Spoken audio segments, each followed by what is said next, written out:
Hello everyone, welcome to my channel PM biology. हम chapter 6 को discuss कर रहे थे। प्रीवियस क्लास में हमने कुछ पॉइंट्स देख लिए इंट्रोडक्टरी पार्ट के साथ, डीएनए का स्ट्रक्चर कैसे होता है, और उससे कंटिन्यू करते हुए हम साइलेंट फीचर्स अब डिस्कस करेंगे आज की क्लास में। तो let's get started with the salient features of DNA. So we have already studied the structure, this point, structure of polynucleotide chain. Now we'll be discussing the next point, that is the salient features of double helix structure of DNA as follows.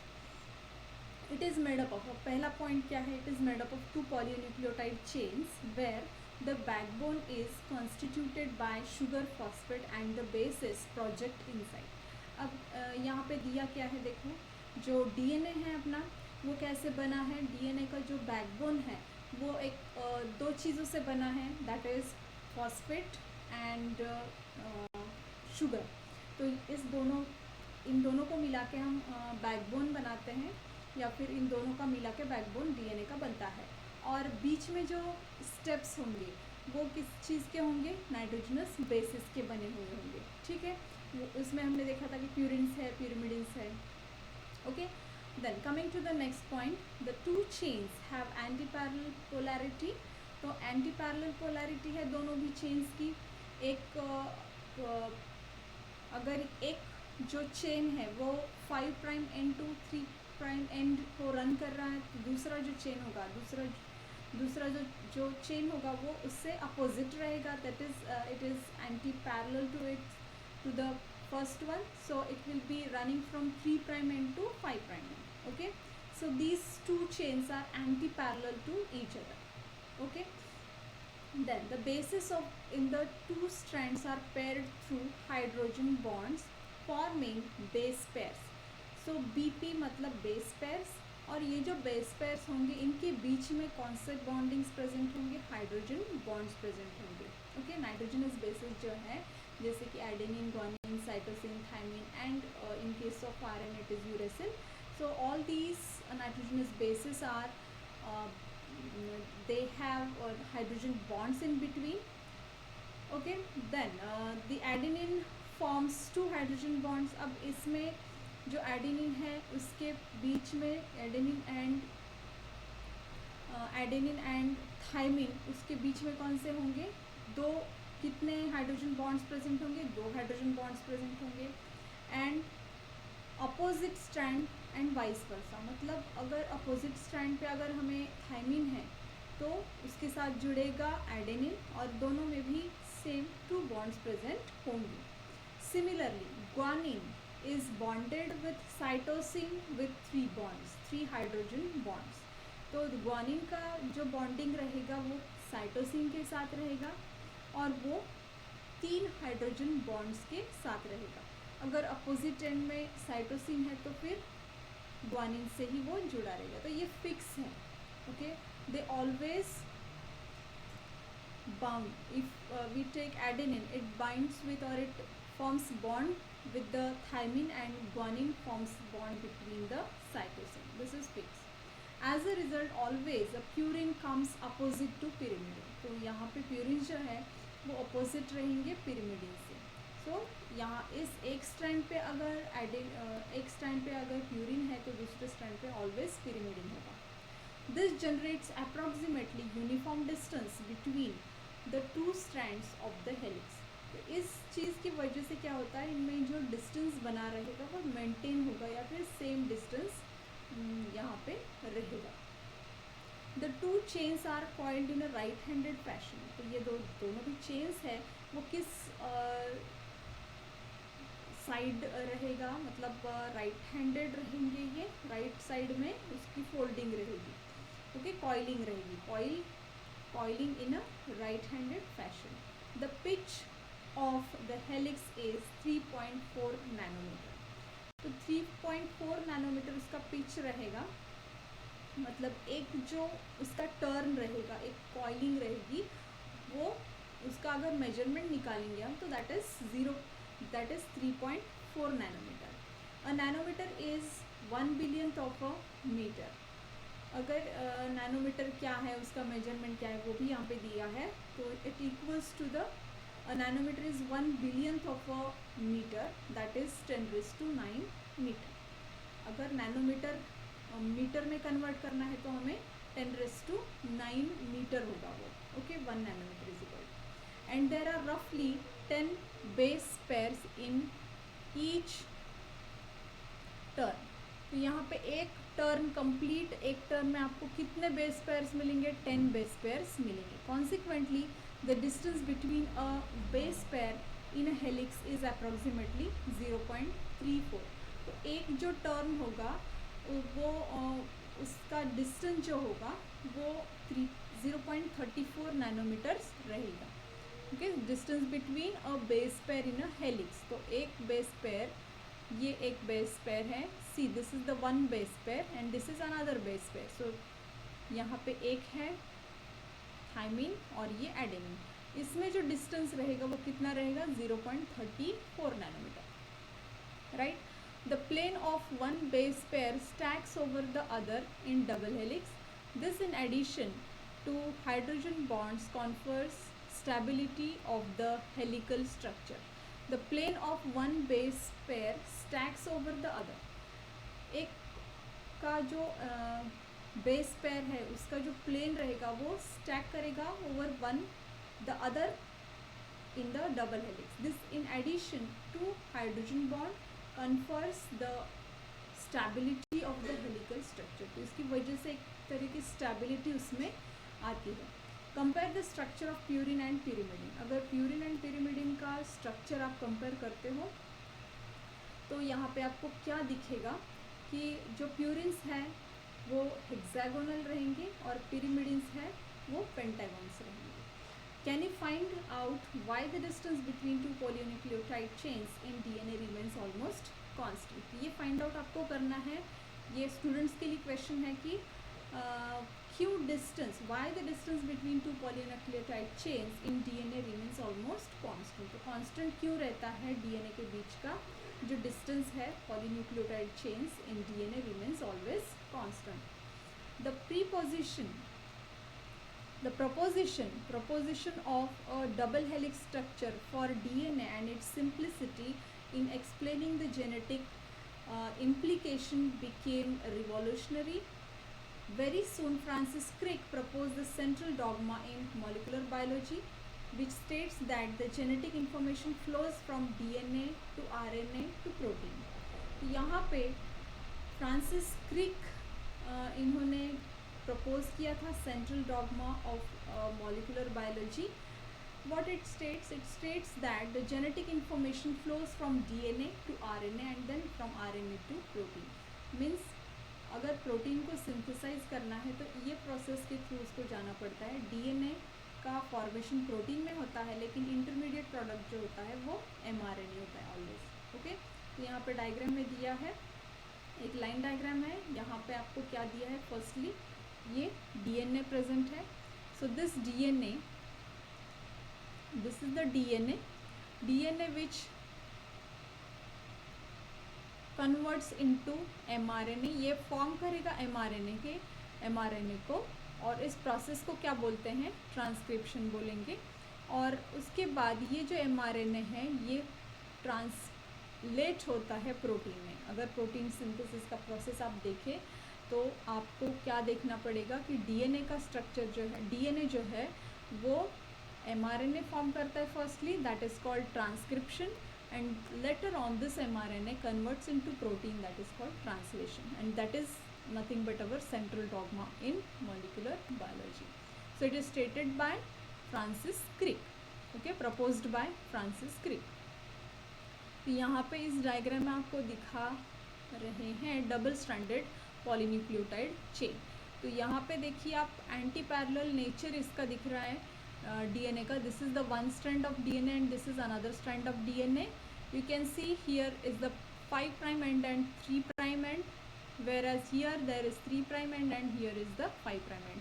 यहाँ पे जो phosphate ये carbon जो है वो free रहेगा, वो 5th carbon यहाँ पे फ्री रहेगा, तो ये वाला 5 प्राइम बन गया, और यहाँ पे थर्ड कार्बन एटम फ्री रहेगा तो हम बोलेंगे इसको 3 prime and likewise here also. And these are the nitrogenous bases which are present over here, and they are forming double bond in adenine and thymine. Thymine and adenine also, they have got only two hydrogen bonds. And here if we see the guanine and cytosine, there are 3 hydrogen bonds which are formed in between. And again the same way cytosine and guanine, they are also forming 3 hydrogen bonds in between. Okay, so this is the structure of double stranded polynucleotide chain. अब ये क्या है, twisted coiled structure है DNA का। यहाँ पे base pairs आपको दिख रहे हैं, और ये जो बैकबोन है, ये बैकबोन किसका बना है, ये बना है शुगर्स का, डीऑक्सीराइबोज शुगर और दूसरा फॉस्फेट। तो इससे बना है ये बैकबोन, और इसके बीच में आप देख सकते हो कि बेस पेयर्स प्रेजेंट है। Okay, so this is the thing which is very important to remember. In some viruses the flow of information is in reverse direction. तो कुछ ऐसे वायरसेस होते हैं कि ये जो इंफॉर्मेशन होती है आरएनए की, आरएनए क्या करता है, आरएनए प्रोटीन फॉर्म करता है, that is RNA to DNA. तो आरएनए से डीएनए बनता है अपोजिट वे में। Can you suggest the simple name to this process? तो इस प्रोसेस को हम क्या बोलेंगे, रिवर्स ट्रांसक्रिप्शन बोलेंगे, क्योंकि ट्रांसक्रिप्शन में क्या होता है, ट्रांसक्रिप्शन में आपने यहाँ पे देखा कि डीएनए का आरएनए में फॉर्मेशन हो रहा है। तो अगर आरएनए का डीएनए फॉर्म करेगा तो इसको, ये ट्रांसक्रिप्शन प्रोसेस रिवर्स हो रही है, तो इसको बोलेंगे हम reverse transcription. Okay, now coming to the next point, that is packaging of DNA helix. तो यहाँ पे पैकेजिंग ऑफ डीएनए हेलिक्स क्या बता रहा है, यहाँ पे न्यूक्लियोसोम का एक डायग्राम दिया है 6.4a। ओके, तो ये क्या है, ये हम यहाँ पे पढ़ेंगे एग्जैक्टली क्या है। Taken the distance between 2 consecutive base pairs as 0.34 nanometre. अगर 2 consecutive बेस पेयर्स का डिस्टेंस हम मेजर करते हैं तो वो आता है 0.34 नैनोमीटर्स। तो 0.34 नैनोमीटर्स मतलब 0.34 into 10⁻⁻⁹ metre. If the length of the DNA double helix in a typical mammalian cell is calculated, अगर आपको डीएनए का लेंथ कैलकुलेट करना है तो कैसे करोगे, simply multiplying the total number of base pairs with the distance between 2 consecutive base pair. तो आपको क्या करना पड़ेगा, आपको मल्टीप्लाई करना पड़ेगा total number of base pairs को किसके साथ, the distance between 2 consecutive base pairs. तो total number of base pairs आएंगे, जितने बेस पेयर्स उसमें प्रेजेंट हैं डीएनए में, और उसमें जो डिस्टेंस प्रेजेंट है, कॉन्जिक्यूटिव मतलब दो अगर आप कौन से भी 2 ले लो बेस पेयर्स, उसके बीच में जो डिस्टेंस प्रेजेंट रहेगा उसको मल्टीप्लाई करके आपको you will get the answer of the length of the DNA. Now here I think this is the mammalian DNA. So यहाँ पे क्या दिया है, 6.6 इंटू 10⁻⁹ बेस पेयर्स कितने हैं total, 6.6 into 10⁻⁹ base pairs into उसमें जो डिस्टेंस है वो 0.34 into 10⁻⁹ metre per BP, that is base pair. So it comes out to be approximately 2.2 meters. So इसमें जो distance बना है present होगा वो होगा 2.2 meters. A length that is far greater than the dimension of a typical nucleus. Okay. If the length of the E. coli DNA is 1.36 nanometer, can you calculate the number of base pairs in E. coli? तो यहाँ पे आपको क्या दिया है, length of the E coli दिया है। Length of E coli DNA is 1.36 millimetres. अब आपको क्या करना होगा, कैलकुलेट करना होगा नंबर ऑफ बेस पेयर्स कितने हैं ई कोलाई में। Okay, now coming to the next point, of in prokaryotes such as E coli, though they do not have or defined nucleus, E coli में या फिर bacterial cell में defined nucleus present नहीं होता। Okay, तो इसलिए हम उसको प्रोकैरियोट्स बोलते हैं। इसमें जो ये पिक्यूलर कैरेक्टरिस्टिक है प्रोकैरियोट्स की, जिसमें न्यूक्लियस जो है वो वेल डिफाइंड नहीं होता, न्यूक्लियर मेम्ब्रेन प्रेजेंट नहीं होता है, और जो उनके डीएनए है या फिर आरएनए जो भी प्रेजेंट होगा वो कैसे होगा, स्कैटर्ड रहेगा। स्कैटर्ड मतलब एक जगह पे साइड में रहेगा। So not have a defined nucleus, the DNA is not scattered throughout the cell, तो थ्रू आउट तो नहीं होगा लेकिन एक साइड में जमा रहेगा। DNA is held with some proteins, तो ये जो डीएनए है वो किसी प्रोटीन्स के साथ, कुछ ऐसे प्रोटीन्स होते हैं स्पेसिफिक जिनके साथ जुड़ा होता है। अब ये DNA being negative in charge उसका निगेटिव है, और उसके साथ जो ये प्रोटीन जुड़े हुए होते हैं ये पॉजिटिवली चार्ज होते हैं। Okay, in a reason termed as nucleoids. तो न्यूक्लियोइड जो है, न्यूक्लियोइड बोलेंगे हम इसको, तो ये न्यूक्लियोइड क्या है, ये एक रीजन है जहाँ पे ये क्रोमोसोम्स आपको मिलते हैं। The DNA is nucleoid is the DNA in nucleoid is organised in large loops held by proteins. तो ये जो डीएनए है न्यूक्लियोइड एरिया में, रीजन में, ये किससे ऑर्गेनाइज्ड है, is organised in large loops held by proteins. तो ये लार्ज लूप्स हैं जो हेल्ड होते हैं प्रोटीन्स से। In eukaryotes this organisation is much more complex, there is a set of positively charged basic proteins called histones. तो यहाँ पे यूकैरियोट्स, जैसे मालूम है आपको कि यूकैरियोट्स हाईली ऑर्गेनाइज्ड रहता है सब, तो ये ऑर्गेनाइजेशन क्या होता है, कॉम्प्लेक्सिटी आपको दिखाता है। So there is a set of positively charged basic proteins called histones. तो हिस्टोन प्रोटीन बोलते हैं हम इसको। A protein acquires charge depending upon the abundance of amino acids, acid residues with charged side chains. Histones are rich in the basic amino acid residues, carry positive charges in their side chains. यहाँ पे histone जो है वो किस चीज़ के बने होते हैं, histones are rich in basic amino acid residues. Histone protein जो है इसके साथ जुड़े हुए अपने डीएनए के साथ वो बेसिक अमाइनो एसिड रेसिड्यूज जैसे कि लाइसिन एंड अर्जिनिन इस जैसे कुछ बेसिक अमाइनो एसिड से बने होते हैं। Both the amino acid residues carry positive charge in their side chains. Histones are organized to form a unit of 8 molecules called histone octamer. तो हिस्टोन कैसे बना है, histones are organised to form unit of 8 molecules. ये 8 molecule का बना है, इसलिए उसको क्या बोलते हैं, हम ऑक्टामर बोलते हैं, ऑक्टामर बोलते हैं, histone octamer. The negatively charged DNA is wrapped around a positively charged histone octamer to form a structure called nucleosome. तो the negatively charged DNA, अब ये negatively charged जो DNA present है वो रैप किससे हुआ है, it is wrapped with the positively charged histone octamer to form a structure called nucleosome. तो ये जो डायग्राम आपको दिया है न्यूक्लियोसोम का, ये वही मेंशन कर रहा है कि ये हिस्टोन है, हिस्टोन ऑक्टामर है, ओके, और this is the core of histone molecule. और ये जो है वाइंडिंग हो रही है, वायर जैसा आपको दिख रहा है, that is nothing but our DNA. और ये बीच में जो है हिस्टोन ऑक्टामर है, और हिस्टोन H1 हिस्टोन प्रोटीन है, ठीक है। तो ये क्या बना रहा है, ये पूरा स्ट्रक्चर का नाम क्या है, nucleosome. So nucleosome is nothing but our DNA which is centrally which is having a core of histone molecules and histone octamer, right? Okay. Typical nucleosome contains 200 base pairs of DNA helix.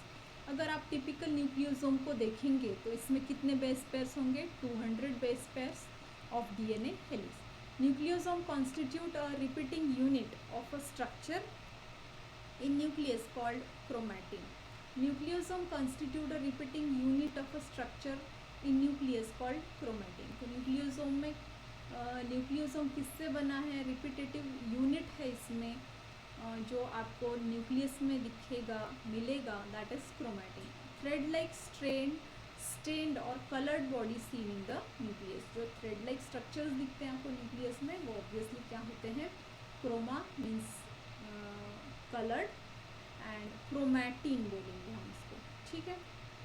The nucleosomes in chromatin are seen as beads on string structure when viewed under electron microscope। अगर आप electron microscope में इसको देखोगे तो आपको क्या दिखेगा, beads on a string, you will find it like a beads which are present on the string, so that is our nucleosome or DNA, chromatin, okay. So वो क्रोमैटिन है। ऐसा ही न्यूक्लियोसोम बड़ा सा चेन जैसा दिखेगा आपको, तो ये बीडेड स्ट्रक्चर दिखेगा on the string, so that is how it looks in the electron microscope. Theoretically, how many such beads do you imagine are present in a mammalian cell? ये कुछ questions है, आप इसका आंसर्स आप comment box section में आप दे सकते हो।